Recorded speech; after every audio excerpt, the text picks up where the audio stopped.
दोस्तों, हिंदी कक्षा में आप सभी का स्वागत है। इस वीडियो में हम अम और चंद्र बिंदु में अंतर समझेंगे, तो आप वीडियो को पूरा देखिए। आइए शुरू करते हैं। अम और चंद्र बिंदु में अंतर। अब अम और ये चंद्र बिंदु क्या होता है, इसको पहले समझेंगे, ठीक है। तो जो चंद्र बिंदी होती है ना, ये बिंदी है, इसको ये बिंदी है, बिंदी को अनुस्वार कहते हैं। क्या कहते हैं? अनुस्वार। बिंदी को अनुस्वार कहते हैं, ठीक है। और चंद्र बिंदी जो है, इसको अनुनासिक कहते हैं।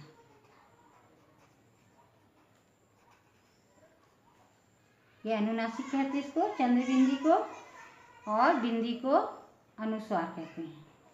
अब इसको क्यों कहते हैं अनुस्वार और इसको अनुनासिक क्यों कहते हैं? सबसे पहले हम इसको समझ लेंगे, क्योंकि बिंदी, जैसे किसी अक्षर में बिंदी होने पर आधा ना अलग से बोलते हैं, ठीक है। तो हम यहाँ लिख देते हैं,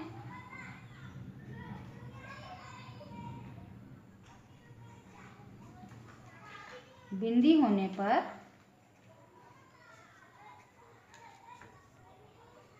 आधा ना अलग से बोलते हैं। आधा ना को अलग से बोला जाता है,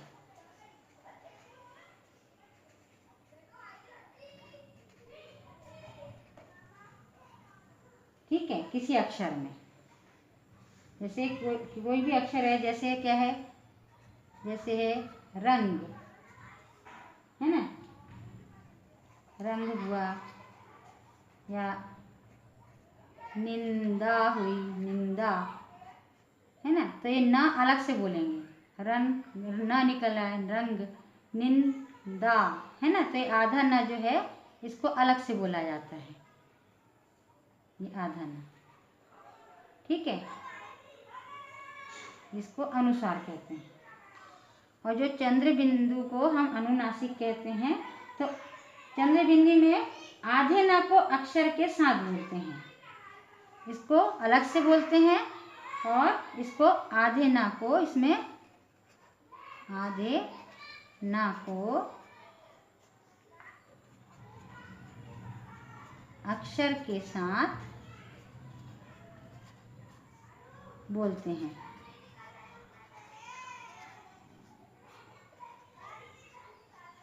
जैसे चांद, यानी अक्षर के साथ ही बोलेंगे, चांद, गांव, ये इसमें चा और गा के साथ में ना को भी बोलते हैं, है ना। साथ में मिला के बोले, इसमें चांद, गांव, इसमें निंदा, ना अलग आ गया, है ना। इसमें मुंह से बोलते हुए नाक का भी प्रयोग करते हैं, इसमें चंद्र बिंदु अनुनासिक में, यानी मुंह से बोलते हुए,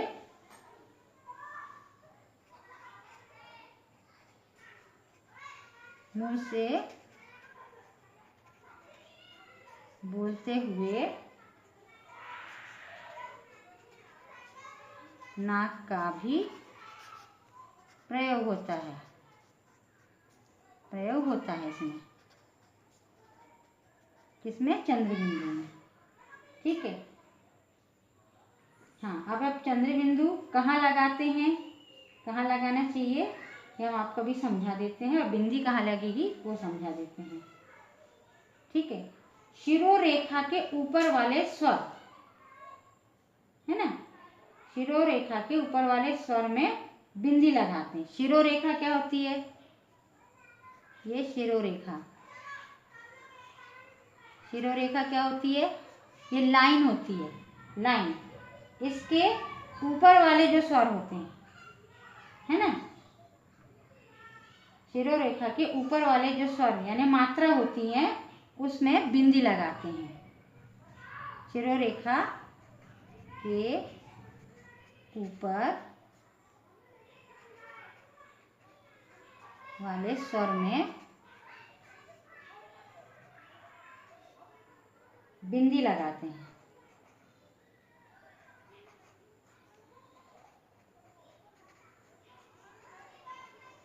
जैसे ये है, ये भी एक उदाहरण है बिंदी।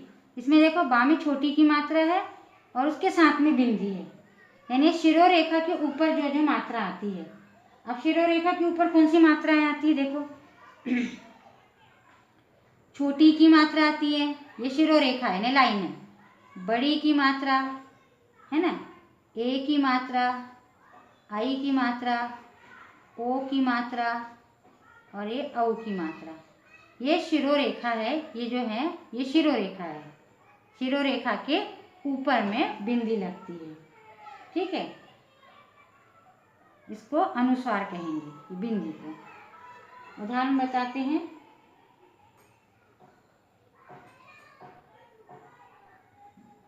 जैसे हम लिखेंगे, ये निंदा लिखा हुआ है, देखो निंदा, ना में छोटी की मात्रा है ना, निंदा।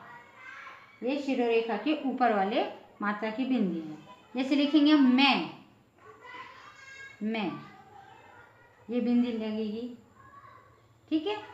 इसमें आधा ना जो है अलग से बोला गया है, मैं है ना अलग से बोला गया है, तो इसका उच्चारण निकलेगा ना के साथ में। शिरोरेखा के यानी लाइन के ऊपर के में जो मात्राएं हैं उसके साथ हम ये बिंदी लगाएंगे। अम की बिंदी लगाई जाती है। और चंद्र बिंदु कैसे लगाई जाती है, इसका उच्चारण क्या होता है, शिरोरेखा, यानी शिरोरेखा यही है, शिरोरेखा, ये शिरोरेखा के नीचे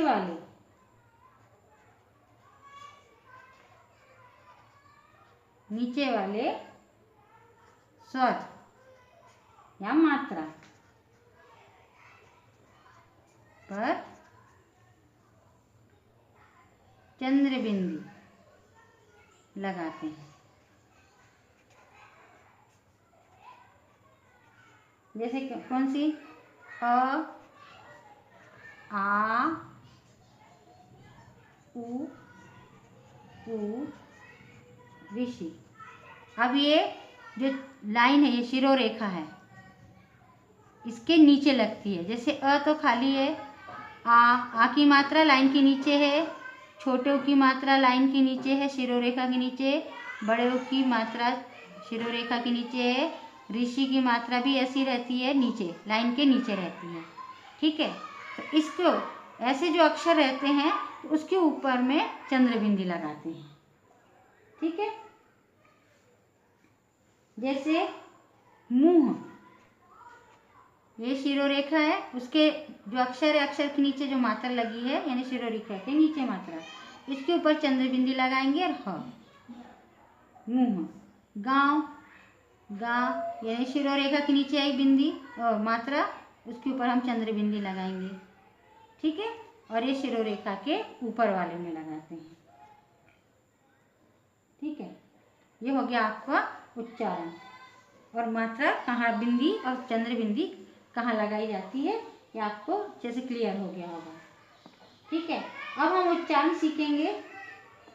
उच्चारण, अब देखिए उच्चारण यानी बिंदी चंद्र बिंदी दोनों का उच्चारण कैसा होता है, और बिंदी में कौन सा अक्षर का उच्चारण होता है, कौन सी मात्रा का।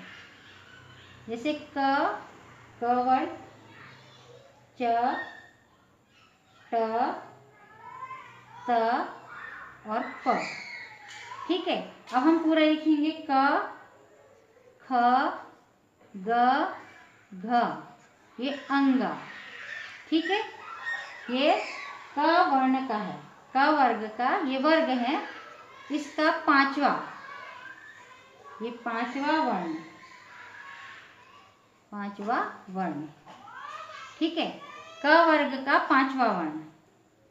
अब च वर्ग का भी सभी का पांचवा वर्ण, च वर्ग का पांचवा वर्ण, च, छ, ज, झ, इया, ठीक है। ये पांचवा वर्ण कहलाएगा। ट, ठ, ड, ढ, ण, ये पांचवा वर्ण कहलाएगा। त, थ, द, ध, न। ये न जो है पांचवा वर्ण है। प, फ, ब, भ, म। ये है पांचवा वर्ण। ठीक है, तो ये आपको अच्छे से याद रखना है। क, च, ट, त और प वर्ण का पांचवा वर्ण है ना। इन वर्गों का पांचवा वर्ण है। क वर्ग, च वर्ग, ट वर्ग, त वर्ग और प वर्ग का पांचवा वर्ण। इसका उच्चारण निकलता है जब हम बिंदी का प्रयोग करते, किसी शब्द में जब बिंदी होती है। ठीक है, अब कौन सी शब्द में बिंदी में कौन सा उच्चारण निकलता है ये समझना हमको। ठीक है, तो जैसे इसको हम लिखेंगे संजय, संजय। ये संजय हमने लिख दिए। अब कैसे पता चलेगा कि इसमें कौन सा उच्चारण निकलेगा? न का निकलेगा या म, ण, या अंगा। तो संजय, तो इसमें क्या है? ये ज जो पहला अक्षर है उसके बाद का जो अक्षर है ना, व्यंजन, उसको हम देखेंगे ज। तो ज कौन से वर्ग का है? च वर्ग का है। ये जो ज है ये च वर्ग का है, ज है ना। तो संजय, इसमें क्या आएगा? पांचवा वर्ण इया का उच्चारण आएगा, संजय। ठीक है, इसमें आया इया का उच्चारण, क्योंकि ये ज च वर्ग का है। ठीक है, इसमें च वर्ग का पांचवा वर्ण का यूज हुआ है, इसका उच्चारण निकला है संजय। अब देखते हैं दूसरा, जैसे गंधक,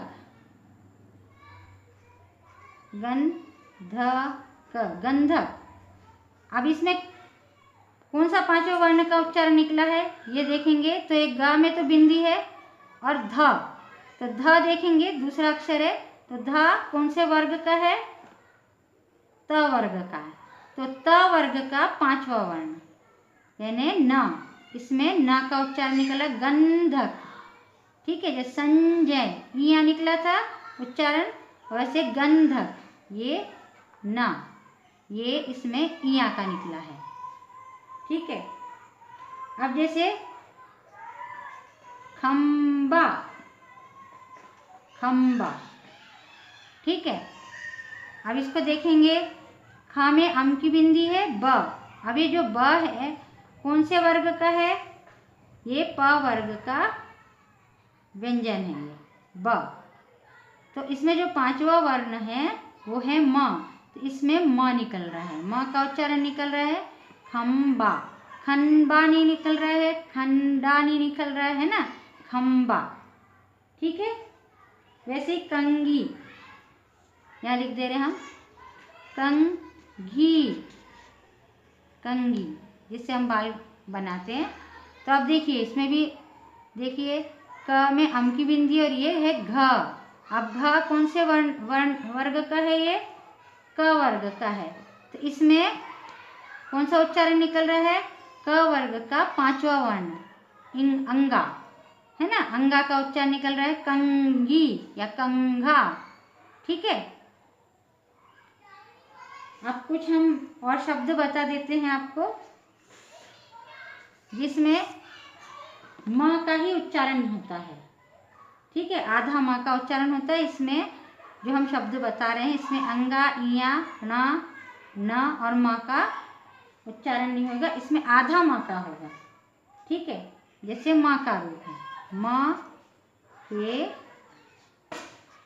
विभिन्न रूप यानी अलग अलग रूप बता रहे हैं हम इसमें उदाहरण के तौर पे, यानी कुछ रूपों के हम इसमें उदाहरण दे रहे हैं, शब्द बनाएंगे। जैसे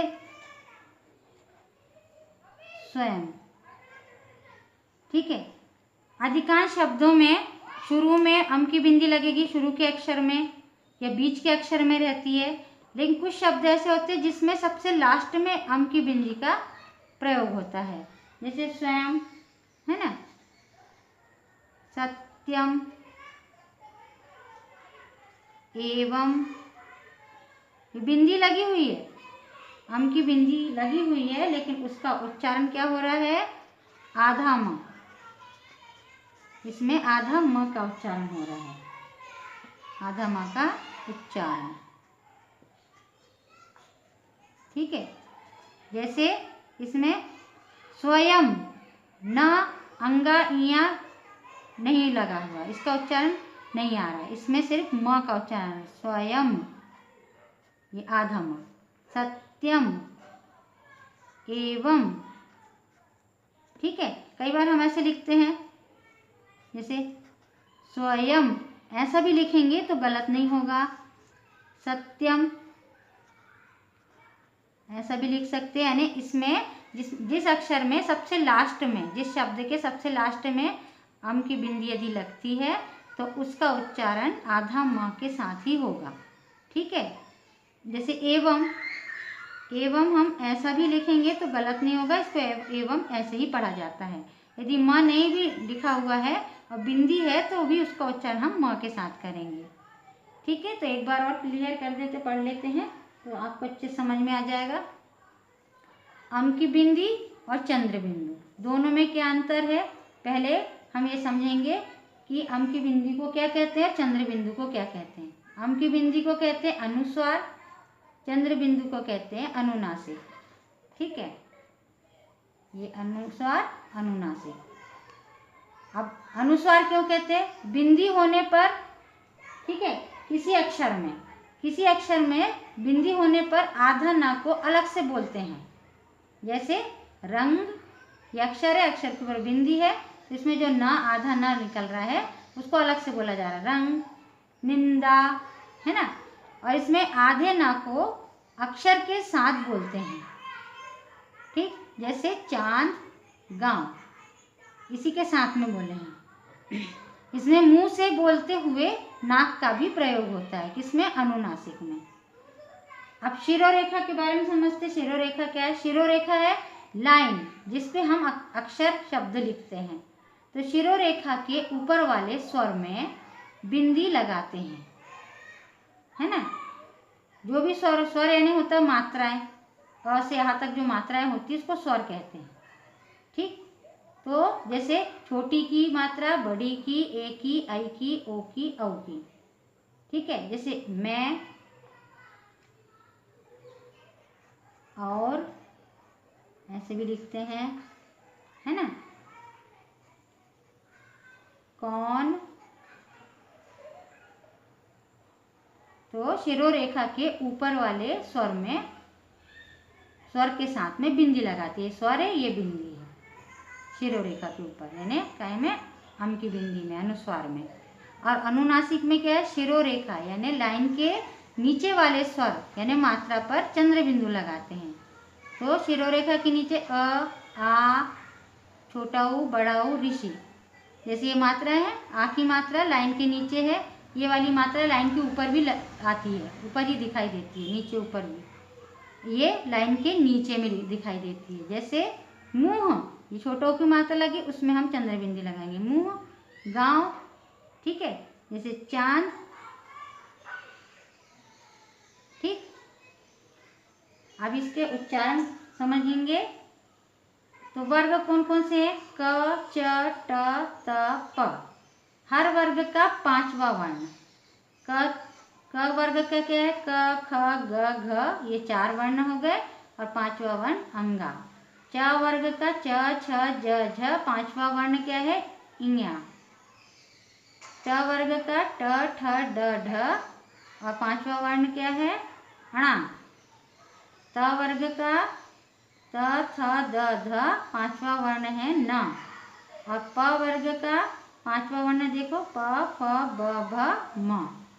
उदाहरण है, जैसे संजय, तो जो ज है, ज कौन से वर्ण का है, वर्ग का है, च वर्ग का है, तो इसका 5वां वर्ण है इया, तो इसमें इया का उच्चारण निकल रहा है अम की बिंदी के साथ। गंधक, ये ध जो है पहला वाला अक्षर नहीं, दूसरा, पहले अक्षर में तो बिंदी लगी है, दूसरा अक्षर देखेंगे ध, ध कौन से वर्ग का है, त वर्ग का, तो त वर्ग का 5वां वर्ण क्या है, न, तो इसमें न का उच्चारण निकल रहा है गंधक। ठीक है, खंबा, ये खा में तो बिंदी है, ब देखिए, ब कौन से वर्ग का है, प वर्ग का, प फ ब भ, इसका पांचवा वर्ण क्या है? म। इसमें म का उच्चारण निकल रहा है। खम्बा, जैसे कई बार हम लोग ऐसे भी लिख सकते हैं, खम्बा लिखते हैं, म का उच्चारण निकल रहा है ना। हाँ, जैसे कंगी, कंघी, तो ये जो घ है कौन से वर्ण का, वर्ग का है? क वर्ग का। क ख ग घ, तो घ वर्ग, क वर्ग का पांचवा वर्ण क्या है? अंगा, तो इसमें अंगा का उच्चारण निकल रहा है, कंगी, कंघी, है ना, कंघा, ऐसा अंगा निकल रहा है। अब माँ का भी रूप देखिए कि माँ का प्रयोग कहाँ कहाँ होता है, यानी माँ का ही प्रयोग होता है। ऐसे शब्द जिसमें माँ का ही प्रयोग होता है, यानी आधा माँ का।